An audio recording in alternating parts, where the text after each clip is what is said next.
let's get in touch with NXT. Oh boy.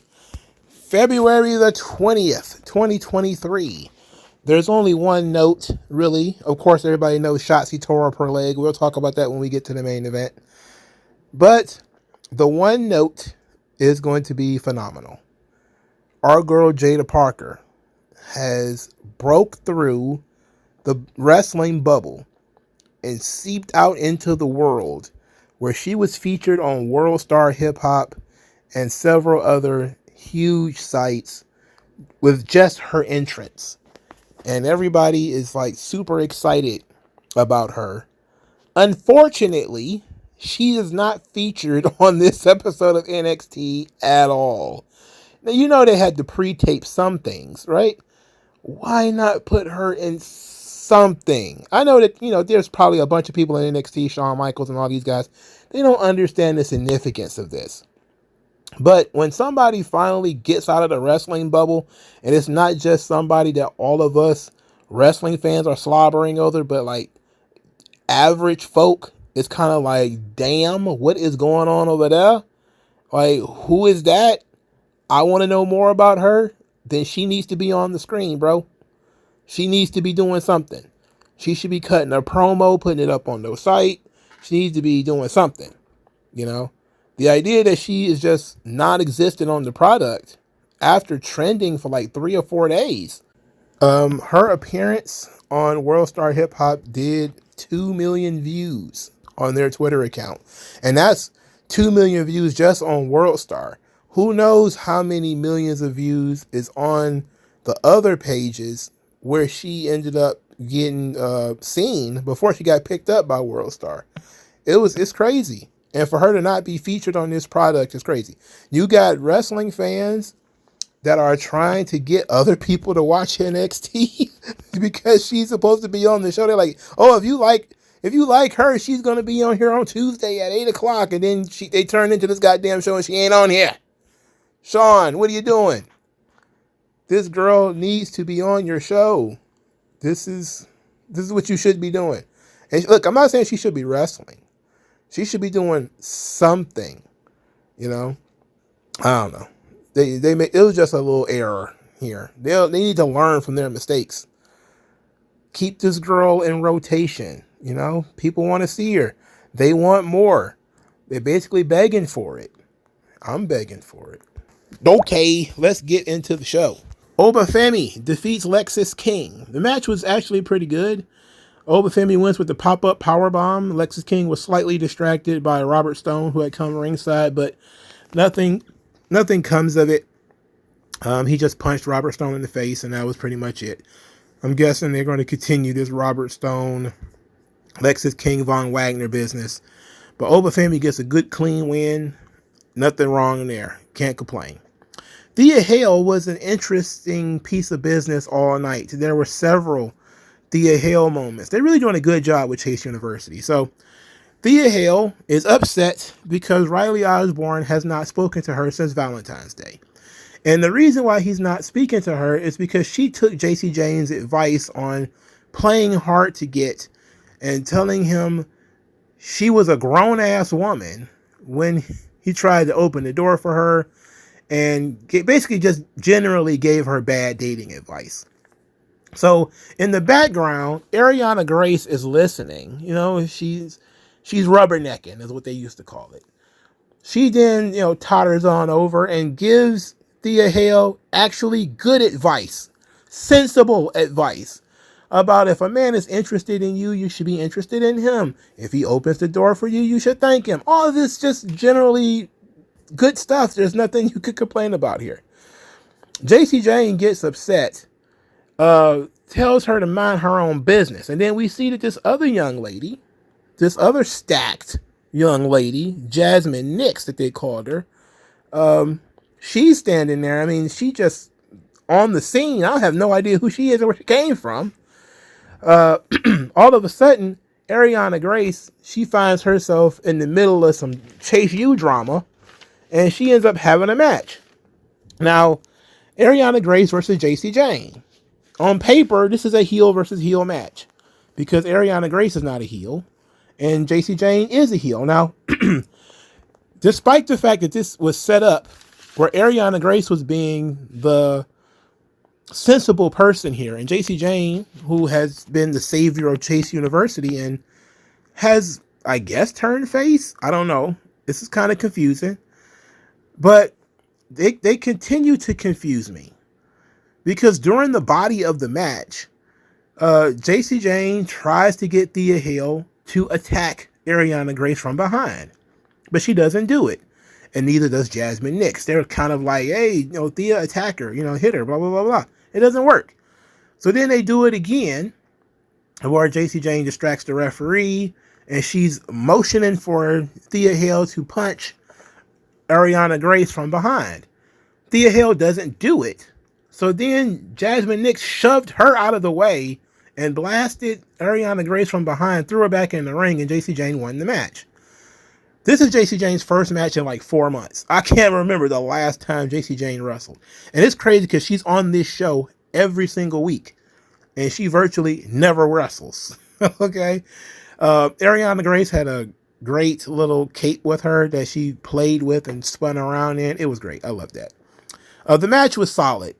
I like the story more than anything because we're seeing that JC Jane, who was being the bad influence before, she's back to being the bad influence. I don't know why they went away from it just to come back to this, but this is what they chose to do. It's a little weird, but okay, you get everybody to like JC Jane in Chase University, and now she's back to screwing around with Chase University and screwing around with Thea Hale. I don't know. So after the match, Thea gets in the ring to celebrate with JC Jane. And once again, Jasmine Nix kind of bumps Thea Hale out of the way. And her and JC are excited and, they're having fun. And they're hugging each other. They're leaning all into each other. And Thea Hale's just standing there looking dumb. All muscular and small and pouty. So then the Chase University theme starts to play. And we are given Chase University versus Axiom and Nathan Fraser. Now, earlier in the night, there was a tag team segment in which Chase University got into an argument with Axiom and Nathan Fraser, where they all wanted to be the number one contenders for the tag team championships. So Ava says that the winners of this match will be the number one contenders. So Thea Hale takes another L when Riley Osborne comes out to corner Chase University, and Thea Hale is kind of ignored by Riley Osborne. He's not talking to her anymore because she listened to JC Jane and was being a biatch. And she was all down and disappointed and upset. Chase University wins the match, and then they get attacked by the Good Brothers. What? What is Carl Anderson doing in my NXT? What is the big LG doing? We'll talk about that in a second. Anyway, Chase University wins. So Thea Hale goes to the women's locker room, and there's Fallon Henley. And she's sitting there muttering to herself.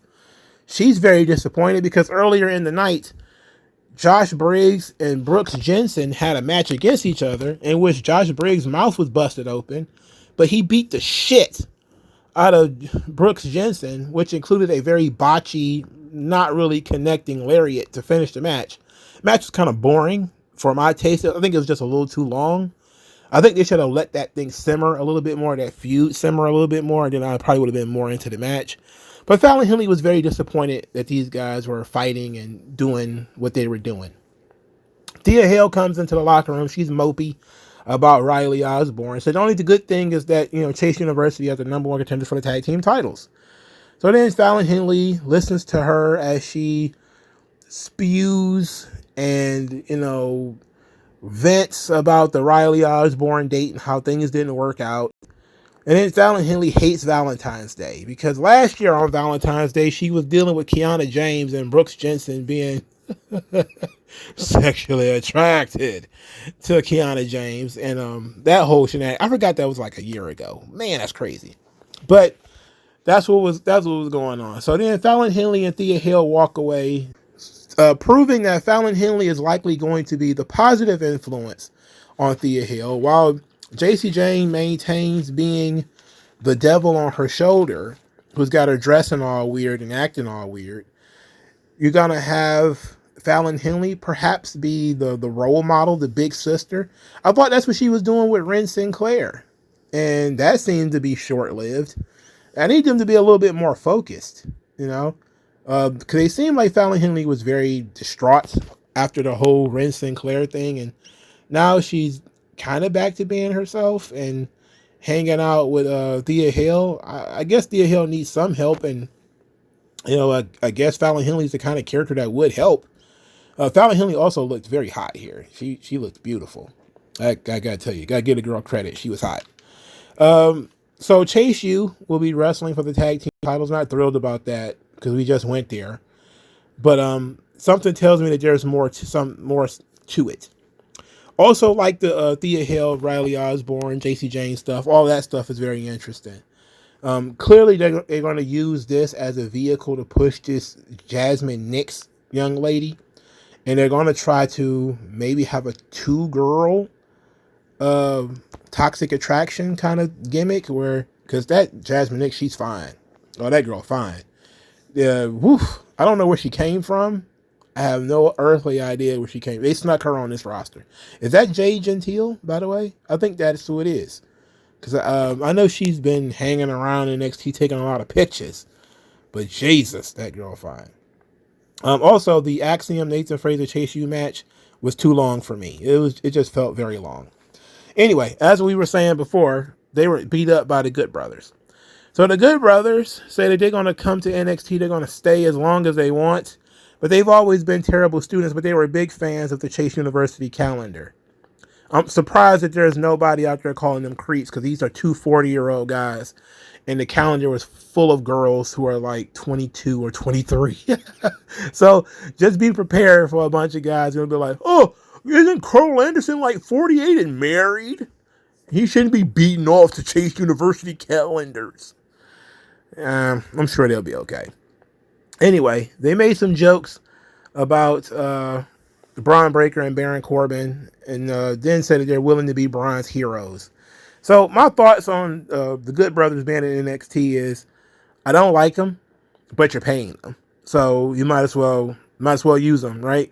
I think it was last week or maybe 2 weeks ago where I bitched about them taking the Creed brothers and taking Humberto and Angel out of NXT, and they giving these guys back. So they're going to give them the Good Brothers. They should probably give them to Hootie Miles and Cedric Alexander too, who I know is a tag team on SmackDown. They should send those guys to NXT as well and let them be a tag team. And you take two tag teams out, you put two tag teams in. Fresh guys at that. The Good Brothers have been around for so long without actually doing anything that I'm willing to accept that they're in NXT. If they were like wrestling every week on SmackDown, knowing how much I hate them, and then they popped up on NXT, I would be livid. But considering they haven't done a goddamn thing, and it's like, it's either you cut them or you send them to NXT for a little while, they have a lot of experience, especially Carl Anderson. They have a lot of experience. The young boys need to work with them. So get them in there and have a couple of runs with the young boys. I don't know if you make them the tag team champions. I don't know. But maybe that's how you get Braun out of NXT, is you have him lose its belts to the Good Brothers. That way he doesn't have to actually put over another NXT talent, even though I probably would prefer it if he put over another NXT talent. But the Good Brothers being in NXT, I take the bitter with the sweet. Okay, they have a lot of experience they need to pass down. Let's get it. Let's do that. So Roxanne Perez, she's backstage. She's all wound up. Talk about how Ren Sinclair reminded her of herself, but eventually all of that, just so happy to be here. Eventually all of that wears thin. When you build up, she basically talked about being resentful of everything that she actually earned being given to other people, like main roster talents like Shotzi. And so then she had a match against Ren Sinclair, and it was actually a solid match. They gave Ren a little bit, where she got to show a little bit more. But Roxanne Perez was the dominant, person here, and actually won the match with a submission hold. She won it with a crossface. Now, this was very important because they found a way to staple Roxanne Perez into the Shotzi injury angle and all that stuff. So earlier in the night, we got to back up. Tatum Paxley was very excited about Lyra Valkyria helping her last week when she carried her over to that random box and put her on top of it. Lyra Valkyria says that Tatum Paxley was taking a lot of punishment. She just wanted her to quit, give up. Somebody had to look out for Tatum Paxley.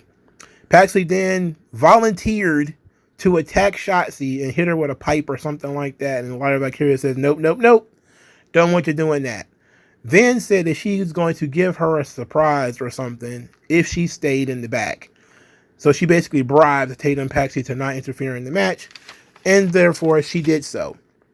So, main event of the evening, well, what we were told was the main event, Shotzi versus Lyra Valkyria.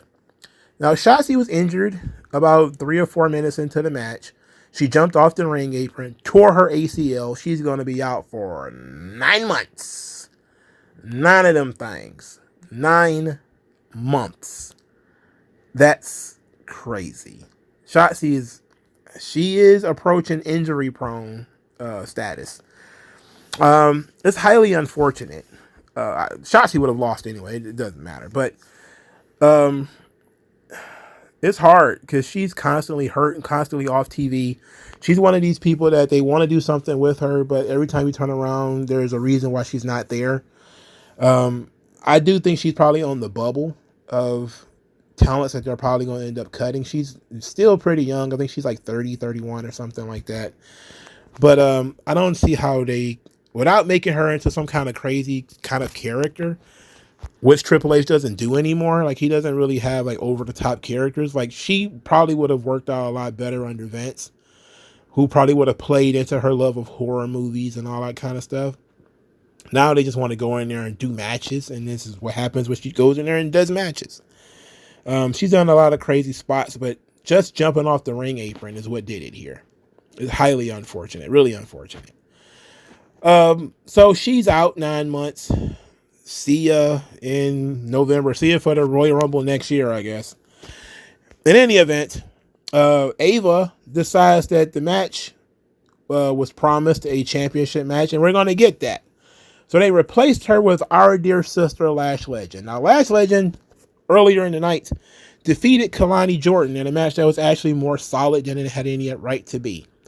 Kalani Jordan is physically a marvel. She has no gimmick, but she's really good. Lash Legend is so much better than she used to be. I am honestly very impressed every time I see her. Jakara Jackson, who apparently does her own ring gear.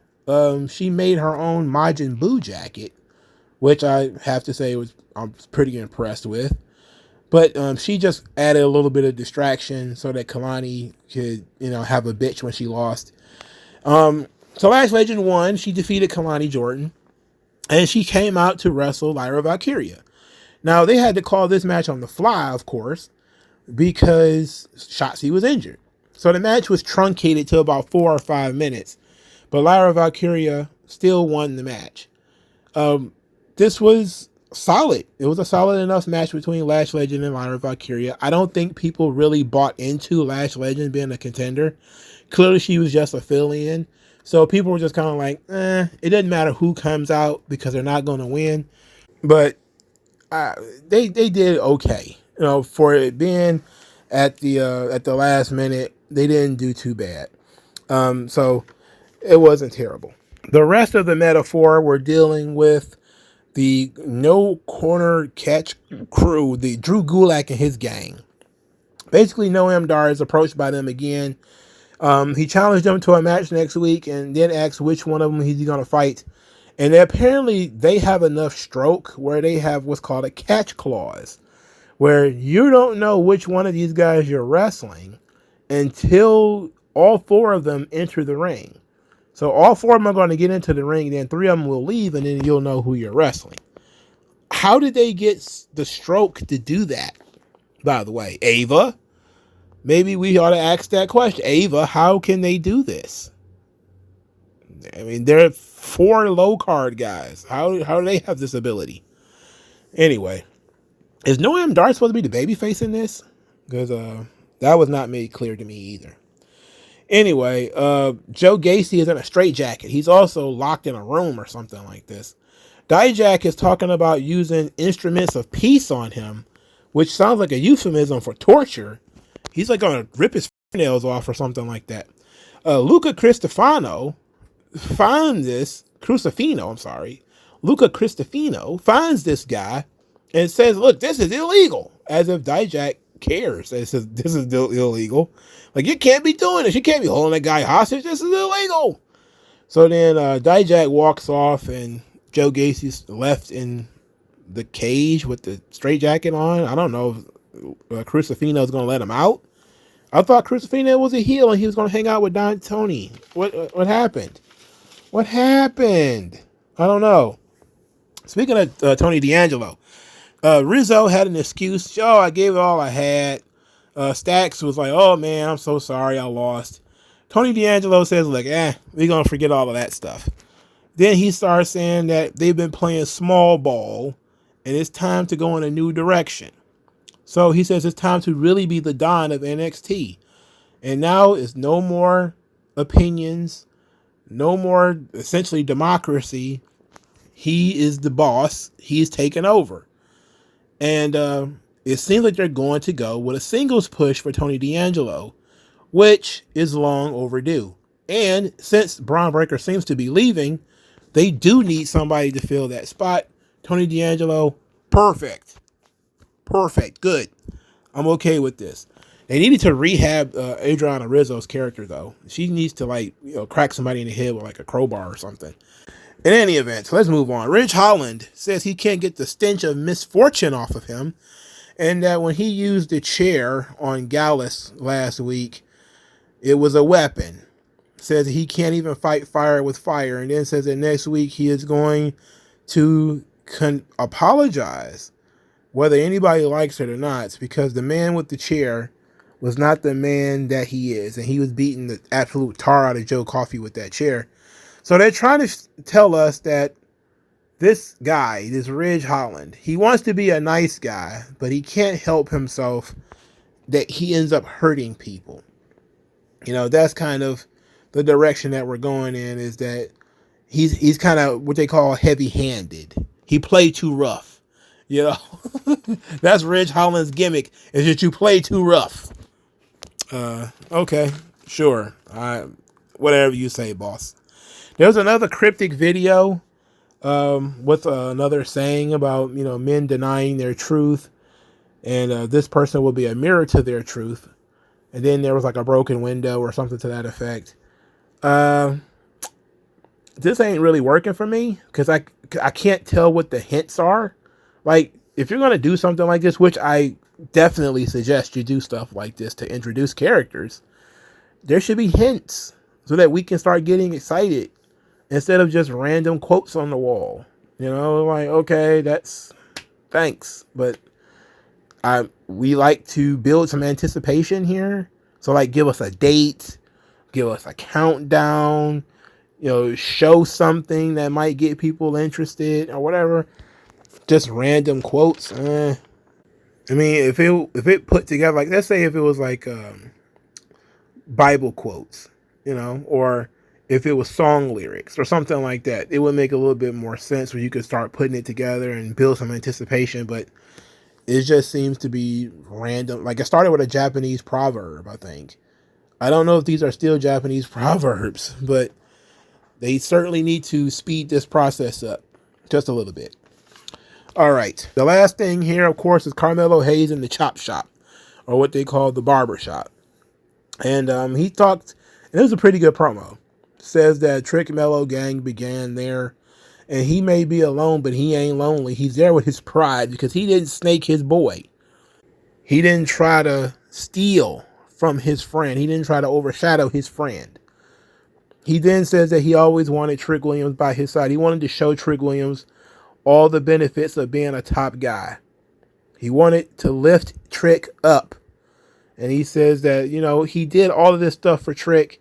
He even let put Trick and Mello in front of his name to make him feel better. He says, but the problem is you tried to repay me by becoming number 1. You could have been number 8. You could have been number 5. You could have even become number 2, but you tried to become number 1. And Mello is number 2 to nobody. Then he says that Trick Williams doesn't have any killer instinct. And he felt Trick's envy when he was a champion. He felt Trick eyeing his championship. And he knew that he had to get to Trick before Trick got to him. And then he says, your 15 minutes are up. You need to stay where you at. And then he pivoted to Ilya Dragunov. And I think this was effective. You know, I liked this promo. I thought it was good. And guess what they did during this promo? They showed video packages. I mean, the video packages included them being friends, hanging out in the barbershop. It included the Trick Williams introduction into the company, the whole 9 yards. They're just showing you their history and B-roll. So if this is the first time you ever watch NXT and you wonder what is this guy's talking about, you're getting footage. You're being told the story. You're getting the story in multiple layers. Not only are you seeing the relationship between these two guys, but you're also hearing that the relationship is over because one guy got paranoid and thought that you were trying to take his spot. I don't know. This must be like speaking a foreign language to some other wrestling fans. I don't know what to tell you. Any event, this was really good. Now, Ilya Dragunov had a response where he basically says he saw right through Melo the whole time. He's always been a coward. He attacked Trick from behind, just like he attacked him from behind. And that he's a rodent, the lowest form of life. Said he's going to fight him at Roadblock, but he must see him face to face next week first. And that he's not looking to beat Carmelo Hayes. He's looking to take his soul. And I was like, oh, that's very dramatic. That's a little too dramatic for my taste, but okay. We're going to get Dragunov, Carmelo Hayes 3 at Roadblock. They need to add some kind of gimmick to it. So it needs to be like a steel cage match or a ladder match or something. Need to have some oomph. Like, I get they've been having some really good, hard-hitting, athletic matches, but we probably need to take it to the next level a little bit, you know, because we've seen that match 2 or 3 times already. So we need a little bit more. But I like this. I thought the Carmelo promo was very good. Dragunov being sort of the hero who is standing up for Trick Williams. I like that too. There's no doubt that Trick Williams is likely going to make his big return at Roadblock. And that ought to be perfectly fine for us all. But so this episode of NXT had a lot of matches on it. It was 8 matches on the show. The bell rang 16 times. All right.